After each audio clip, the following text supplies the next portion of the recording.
Et il est de retour dans le morning, c'est Naps, c'est un peu ta maison maintenant, tu connais comment ça se passe. Ouais, c'est la maison. L'album C'est les mains faites pour l'or et la compile du morning, la compile de l'actu. Ils ont eu de l'or entre les mains avec toi, Rémi. Ouais. C'est parti. C'est la compile du morning de Diffoul sur Skyrock. Ah, écoute toutes ces histoires là.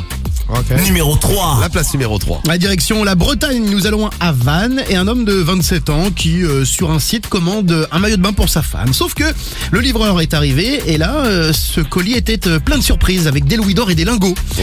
C'était une erreur, alors comme il est très honnête ce monsieur, il a remis le colis qui ne lui était pas destiné à la police et prévenu le vrai destinataire, c'était un collectionneur ce destinataire.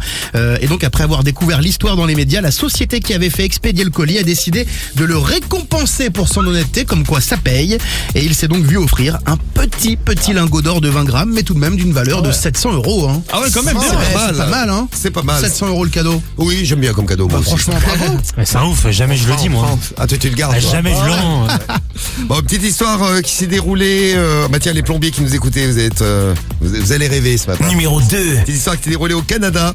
C'est un plombier qui réparait une baignoire et le plombier sous la baignoire, ça y est, il y a une petite trappe sous la baignoire. Bah ouais, pour accéder Ouais. au mécanisme. Bah lui, il a retrouvé un lingot d'or qui devait être là depuis très longtemps parce qu'il était recouvert de crasse. Et moi-même avec de la crasse, je le prends le lingot d'or. Bah oui, tu le nettoies. Bah oui. Ouais, bien sûr. Bon, il était pas très étincelant, mais il valait le prix d'un lingot. Hein. Il l'a ramené chez lui, il l'a montré à sa femme. Et devinez ce qu'il a fait. Est-ce qu'il l'a gardé ou pas, d'après vous?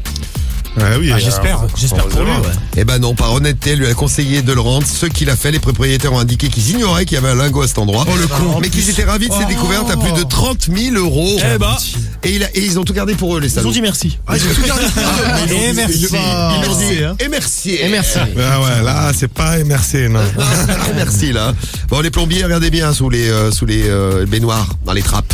Et on finit avec la Numéro place 1. numéro 1 et on va chez toi, Rémi. Oui, vraiment chez moi, à Évreux, hein, c'est à 15 minutes, donc c'est les 20 minutes, minutes c'est de juste chez- à côté. Oui. Ouais, de chez moi, Normandie. Oui. Un héritier qui a découvert 100 kilos d'or cachés dans la maison. Il y en avait partout. 100 kilos. C'est énorme, 100 kilos. C'était pas à lui. Ah ben non, c'était à lui parce que c'est un héritier. Donc Ah ouais. les trésors étaient estimés quand même à 3,5 millions d'euros. C'était caché donc sous la forme de lingots, de pièces d'or aux quatre coins de la maison.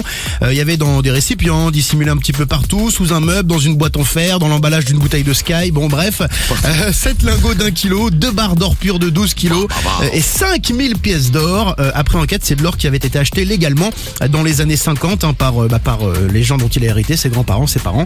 Et donc voilà, c'est à lui, 3,5 millions d'euros. Eh ben, elle est belle la vie, Putain, non? c'est la kiffance. Franchement, là. ouais. Là, c'est la grosse kiffance. C'est la Bah grosse oui, c'est la kiffance, ouais. kiffance. C'est la Eh ben oui. grosse Je quitte la France, elle a fait la petite France. C'est la kiffance. C'est la kiffance.